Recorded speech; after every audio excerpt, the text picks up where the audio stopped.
नमस्कार दोस्तों, मैं रोहतास सिंह मेरे YouTube channel attract with Rohtas में आपका बहुत बहुत स्वागत करता हूं और उम्मीद करता हूं कि आप लोग और आपका परिवार सकुशल कुशल मंगल और स्वस्थ होगा। तो काफ़ी दिनों बाद आपसे फिर एक बार मुलाकात करने का मौका मिला है और आज मैं क्षमा चाहूँगा आपसे कि वैसे तो हर बार आपके सामने कोई कविता लेकर आता हूँ, लेकिन इस बार कुछ दोस्तों की डिमांड थी और उनका कुछ सजेशन था कि आप लोग कविताओं के साथ साथ कुछ दूसरी क्लासेज भी करते रहिए ताकि हम लोग या दूसरे लोगों को इससे फ़ायदा मिलता रहे। तो सबसे पहले मैं आशा करूँगा कि आप लोगों ने मेरे जो पीछे कविताएं सुनी आपको अच्छी लगी होगी और आपका जो अप्रिसिएशन था वो मुझे बहुत अच्छा लगा और बहुत सारे लोगों ने उसको लाइक भी किया, शेयर किया और लगभग उम्मीद से ज़्यादा लोगों ने मेरे को प्यार दिया। तो आशा करता हूँ कि आने वाले समय में भी आप मेरे साथ इसी प्रकार जुड़े रहेंगे और अपने साथी लोगों को भी मेरे साथ जोड़ने की कोशिश करेंगे। तो आज जो हम आपके सामने प्रस्तुत हुए हैं उसका टॉपिक कुछ हटके है। हो सकता है आप लोगों को थोड़ा अजीब लगेगा और लेकिन जब आप पूरा ये वीडियो देखेंगे तो आपको समझ आएगा कि हाँ, ये भी एक टॉपिक जरूरी था। दोस्तों, हम लोग सब जानते हैं कि हमारे बच्चे भी स्कूल में जाते हैं और हम लोग भी स्कूल में गए हैं, लेकिन इस बार प्रकृति ने कहर इस कदर बरपाया है कि ना बच्चे समझ पा रहे हैं ना पेरेंट्स समझ पा रहे हैं कि आखिर करें तो क्या करें। और काम का तो चौपट हुआ ही है, लेकिन उसके साथ साथ सबसे जो मेन टॉपिक है वो है बच्चों की शिक्षा सबसे ज़्यादा प्रभावित हुई है। अभी तक स्कूल खुलने का कोई उम्मीद नहीं है और अगर खुल भी जाएंगे तो मुझे नहीं लगता कि जो माहौल बच्चों को पढ़ाई का मिलना चाहिए वो माहौल मिल पाएगा। पेरेंट्स चाह रहे हैं कि बच्चे का साल खराब ना हो और स्कूल भी लगातार कोशिश कर रहे हैं कि ऑनलाइन क्लासेस या दूसरे किसी माध्यम से बच्चों से टच में रहें। लेकिन दोस्तों, मुझे नहीं लगता कि जो प्रैक्टिकल क्लास में जो बच्चों को सीखने को मिल रहा था या जो मिलता वो ऑनलाइन क्लासेस में मिल रहा है, क्योंकि सभी बच्चों का जो माइंड सेटअप है वो अलग अलग रहता है। और मेरा जहाँ तक व्यक्तिगत विचार है, मुझे नहीं लगता कि कम से कम 70% बच्चों को तो ये भी नहीं पता होगा कि एक्चुअली ऑनलाइन क्लास को अटेंड कैसे करना है और उसे क्या प्राप्त करना है, क्योंकि पेरेंट्स ने मोबाइल दे दिया या लैपटॉप दे दिया कि बच्चे ठीक आपका इतने बजे से क्लास आप क्लास को लेना है। बच्चे ने अटेंड कर लिया, ना टीचर को पता है ना पेरेंट को पता है कि बच्चे ने क्या सीखा, क्या टीचर ने सिखाया, क्या बच्चे को होमवर्क मिला, क्या उसको याद करने के लिए दिया गया, कुछ नहीं पता। हो सबको नहीं बोलना, कुछ एजुकेटेड पेरेंट्स भी हैं जो केयर भी करते हैं, ऐसी बात नहीं है, लेकिन कम से कम ज़्यादातर लोगों को मैं देखता हूँ कि उनको ये पता नहीं कि क्या पढ़ाया जाता है क्या नहीं पढ़ाया।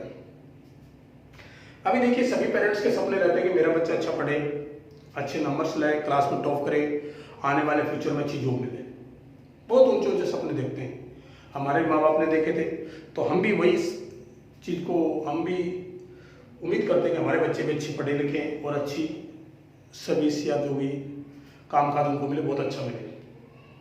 लेकिन ये सपने मुझे नहीं लगता कि इतना आसानी से पूरे होते हैं। इसमें अगर आपने भी देखा होगा कि जब हम पढ़ाई करते थे, आप एक बार सोच के देखिएगा कि अगर हमारे पेरेंट्स अगर हमको अच्छी तरह से गाइड करते कि अगर आप ये सब्जेक्ट पढ़ोगे या इस क्षेत्र में जाओगे तो आपको ये जॉब मिलेगी या आप ऐसे पढ़ोगे तो ऐसा होगा, आने वाला समय ऐसा होगा, वो होगा, ये होगा, तो मुझे नहीं लगता कि शायद हमारा जो अभी स्टैंडर्ड है वो थोड़ा सा और अप होता। तो क्यों ना हम वो चीजें आज अपने बच्चों को दें, क्योंकि बच्चे को अभी नहीं पता है कि मेरे को क्या करना है क्या नहीं करना। आप जैसा बच्चों को टीचर बताएगा कि ठीक आप ये होमवर्क करके लाना, होमवर्क करके ले आएगा, उसको जो याद करने के लिए वो याद कर लेगा। लेकिन मेन होती है जो बच्चों को सबसे जो एक उसके बच्चे को जो सफलता की ओर लेके जाने वाला होता है, एक रास्ता जो होता है ना, वो होता है उसको दिखाने वाला होता है गाइड। वो चाहे पेरेंट्स भी बन सकता है, टीचर भी बन सकता है, और उसके परिवार या रिश्तेदार को भी बन सकता है। तो सबसे जो बच्चे के जो क्लोज में रहता है वो रहता है पेरेंट्स, उसके माता पिता। तो माता पिता को चाहिए कि बच्चे को अच्छे गाइड करें और अच्छा माहौल दे, उसको अच्छी सुविधाएं दे, ताकि बच्चा पढ़ लिख के आगे कुछ अच्छा बन सके। तो आज हम बात करेंगे बच्चों की पढ़ाई के बारे में। आज का जो हमारा टॉपिक है वो कविता ना होकर के आज हमने लिया है बच्चों की पढ़ाई, जो कोरोना काल में सबसे एकदम ये बोलिए बिल्कुल डाउन में चली गई है। ठीक है, अब बच्चों की पढ़ाई का मतलब ये नहीं मैं कोई क्लास लेने नहीं आया हूँ यहाँ पर, मैं सिर्फ आपको मेरे जो व्यक्तिगत सजेशन है वो देने आया हूँ। ठीक है, और उम्मीद करता हूँ कि आप लोगों का जो मेरा जो मोटो है आप तक पहुँचने का वो जरूर सक्सेस होगा। देखिए दोस्तों, बच्चों की पढ़ाई का मतलब ये है कि अभी जो समय चल रहा है बहुत ही नाजुक समय चल रहा है, और इस समय में हमको बहुत ही बच्चों के साथ अच्छे से पेश आने की जरूरत है। तो सबसे पहले बच्चों को अगर हमको अच्छा उसको क्लास में टॉप करवाना है, या फिर अच्छे नंबर्स लेके आने हैं, या बच्चे को अच्छा पढ़ाई करवाना है, तो बहुत सारे 2-3 मैं आपको 4-5 पॉइंट बताता हूँ, उन पे थोड़ा सा ध्यान करिएगा। सबसे पहला है बच्चे को नंबर 1 जो हमारा आता है वो आता है प्यार। प्यार अपने आप में व्याख्यित है, हमको शायद व्याख्या करने की जरूरत नहीं है कि प्यार क्या चीज है। दोस्तों देखिए, बच्चों को सबसे पहले मैं आपको बता दूं कि बच्चे को प्यार का मतलब ये हुआ कि उस बच्चे को आपको इतना प्यार और मोहब्बत से उसको पढ़ाई करवानी है। ये शब्द मैंने क्यों लिखा है, इसलिए लिखा है कि मैं कई पेरेंट्स को देखा हूं कि बच्चों को डांट फटकार के पढ़ाने के लिए बिठा देते हैं। तो डांट फटकार के पढ़ाने से होता क्या है कि बच्चे का जो माइंड है वो वहां से डिस्टर्ब हो जाता है, और जो पढ़ने का जो उसका मन था या नहीं था वो वहां से विचलित हो जाता है। तो इसलिए सबसे पहले हम बच्चे को हमको डांट फटकार के न करके प्यार मोहब्बत से उसको रिक्वेस्ट करके बच्चों को बोलना है, ठीक है बेटा पढ़ लीजिए आप। तो जो बच्चा अगर पढ़ेगा शायद तो कुछ उसको हासिल जरूर होगा। नंबर 2 पॉइंट होता है वातावरण। अब आपने बच्चे को बोल तो दिया कि बच्चा पढ़ लीजिए, आपने बोल दिया कि बेटा पढ़ लीजिए, बेटा पढ़ने के लिए बैठ गया। अब देखिए होता क्या घर में, नेचुरल चीजें बता रहा हूं आपके साथ। बच्चा जैसे पढ़ने बैठता है क्या होता है, जैसे मम्मी होती है तो टीवी खोल के बैठ जाती है, सीरियल, ठीक है भाई सब लेडीज की आदत होती है सीरियल देखने की। तो वो क्या करती है, उसका हो सकता है उस टाइम पे बैठी उस टाइम उनका फेवरेट सीरियल आ रहा हो, और पता ही है जब टीवी चलेगा तो आवाज तो भाई इतना तो रहेगी कि उसको सुन सके। जब आवाज बच्चे के कानों तक जाएगी तो मुझे नहीं लगता बच्चों को पढ़ाई में ध्यान रह करके ध्यान उसका कहीं और चला जाएगा। तो नंबर 1, घर में वो माहौल होना चाहिए बच्चे के पढ़ने के लायक कि बच्चा पढ़ सके। आपको अवॉइड करना पड़ेगा वो जो सीरियल है, आपको उसको अवॉइड करना है। दूसरी बार कई बार मैं देखता हूँ कि जब बच्चा पढ़ने बैठता है तो जैसे पिताजी है या उसका कोई बड़ा भाई है या कोई और भी है, तो होता क्या है कि जैसे फोन पे बात कर रहा है, दो से ठाके लगा रहा है, कुछ भी वर्ज कर रहा है, तो उसमें बच्चों को बड़ी बड़ी दिक्कत आती है। बच्चे का ध्यान वहाँ एकाग्रता नहीं रहता। नॉर्मल सी बात है, अगर आप कोई काम कर रहे हैं, बीच में कोई अगर दूसरा जोर से हंसी का ठाके लगा रहा है या और कुछ काम कर रहा है, तो हमारा ध्यान भटकेगा। नेचुरल चीजें हैं, ठीक है। तीसरी बात इसमें सबसे बड़ी बात आती है, वो आती है कि बच्चे को जब पढ़ने बैठता है तो आप कुछ ऐसा एक्टिविटीज ना करें कि बच्चे का वहां से ध्यान हटके आपकी तरफ। आप कोशिश कीजिए कि बच्चों को एकांत माहौल मिले, चाहे वो अलग रूम हो, चाहे छत हो, चाहे कहीं भी हो। तो बच्चा वहां बैठ के अगर पढ़ेगा, बेशक आधा घंटे पढ़े या 1 घंटा पढ़े, तो बच्चा पक्का कुछ ना कुछ अच्छा हासिल करेगा। नंबर 3 बात है, अगर बच्चा पढ़ा है, ये तो आ गया उसका वातावरण, ठीक है। अब तीसरा जो पॉइंट आता है वो आपका आता है बच्चे का तुलना, जो सबसे बड़ा जहर है। ज्यादातर पेरेंट्स को देखता हूं कि बच्चों का क्या है कि एक साथी के अपने जो साथी के लड़के उनके बच्चों से या मोहल्ले के बच्चों से कंपेयर करते हैं, कंपेरिजन करते हैं। हो सकता है पांचों उंगली जैसी नहीं है। आपका बच्चा कमजोर हो सकता है, पड़ोसी का बच्चा थोड़ा सा ज़्यादा तेज हो सकता है पड़ोसी का बच्चा कमजोर, आपका बच्चा तेज हो। लेकिन बच्चों को ठीक है, एक कंपेयर होना भी चाहिए, लेकिन कंपेयर इस तरीका नहीं होना चाहिए कि उसके बच्चे ने आपको इतना नंबर प्राप्त किया और हमारा आपने इतना प्राप्त किया। उससे क्या है, बच्चे का मनोबल डाउन हो जाता है, और मनोबल डाउन से बच्चे को ये लगता है कि ऐसा मैं नहीं कर पाऊंगा, उस बच्चे की तरह मैं नहीं बन पाऊंगा, ये नहीं हो। तो वो चीजें मत लाइए। जो बच्चा आपका जिस लेवल तक है, कोशिश कीजिए कि उससे थोड़ा थोड़ा वो ऊपर उठ सके।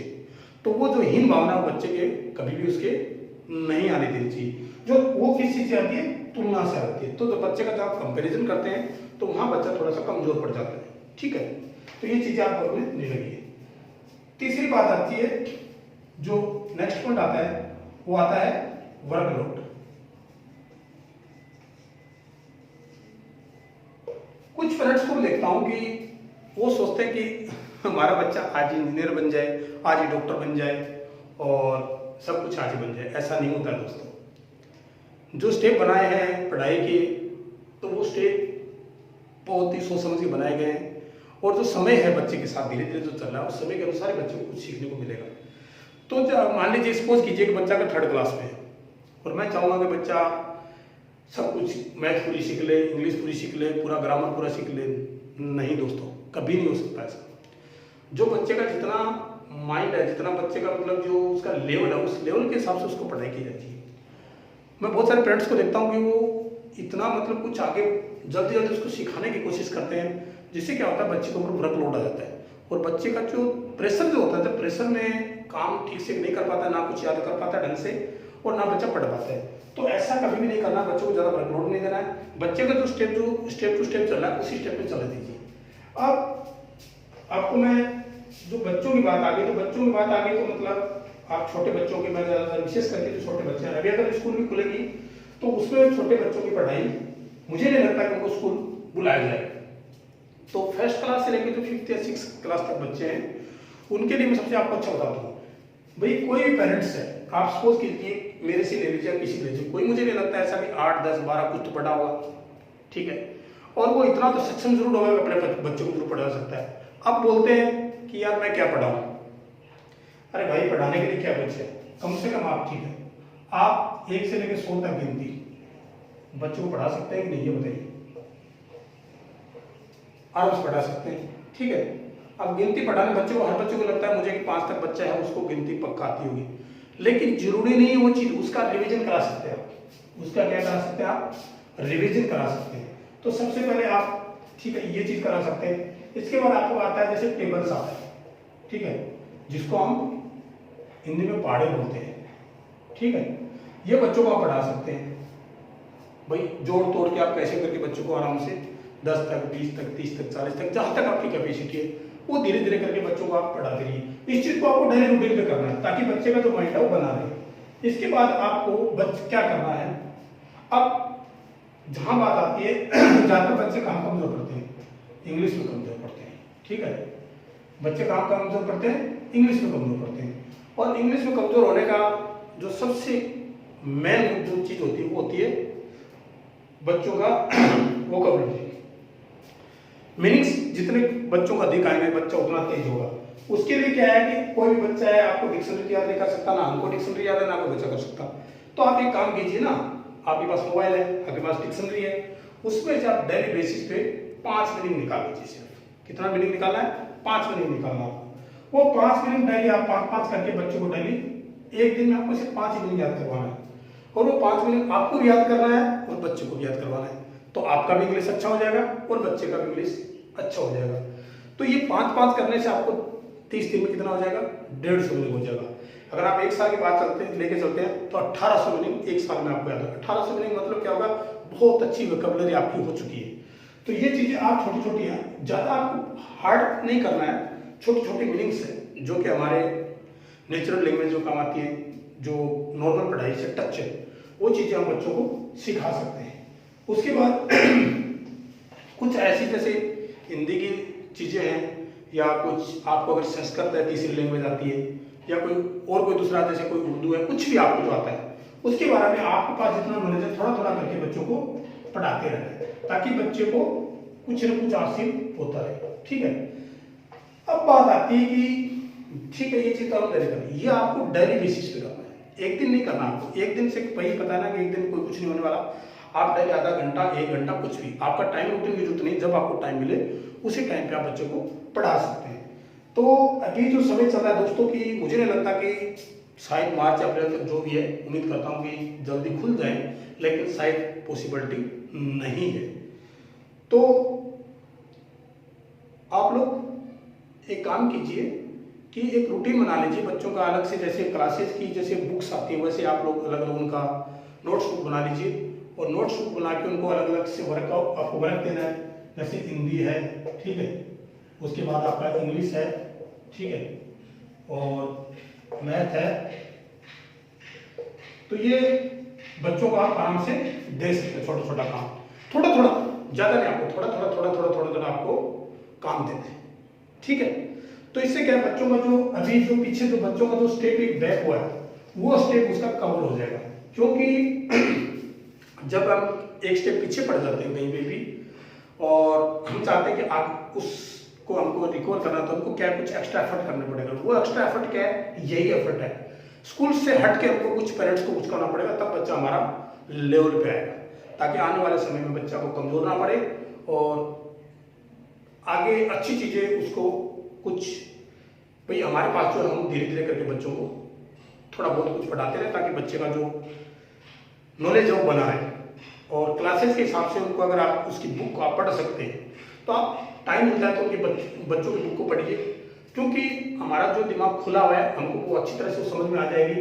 तो आप उन बुकों को पढ़ें, और पढ़ने के बाद बच्चों को कोशिश करें उन बुकों को समझाने की। जैसे हिंदी का कोई सब्जेक्ट है आप उसको पढ़ सकते हैं, मैथ का कोई कुछ है, इंग्लिश की बुक है, उनको उसको पढ़ा सकते हैं आप, उसमें से उसकी मीनिंग्स है वो आप उसको याद करवा सकते हैं, और मैथ के कुछ छोटे मोटे क्वेश्चन वो आप उनको करवा सकते हैं। तो ये चीज़ें आपको एक्स्ट्रा एफर्ट करना पड़ेगा अगर बच्चे को आपको उस लेवल तक लेके आना है, क्योंकि इस साल बहुत ही बुरा दौर ये गुजरा है, बच्चा बिल्कुल पढ़ाई से हट गया है। उसको ध्यान लगाने के लिए और उसको वापस रिमाइंड कराने के लिए आपको एफर्ट करना होगा। तो जो दोस्त चाहते हैं कि मेरा बच्चा कुछ कर सके पढ़ाई के लिए, तो आप उसको पक्का जरूर उसका हेल्प कीजिए, और उम्मीद करता हूँ कि ये वीडियो आपको अच्छा लगा होगा, और अगली बार फिर आपसे कुछ अच्छे विषय के साथ फिर मिलेंगे। तब तक के लिए धन्यवाद दोस्तों, नमस्कार। और उम्मीद करता हूँ कि आपको ये वीडियो अच्छा लगे तो कृपया करके लाइक जरूर कर दीजिएगा, और शेयर करना तो आप कभी भूलते ही नहीं है, तो वो तो जरूर कर ही देंगे, उम्मीद करता हूँ। जय हिंद दोस्तों।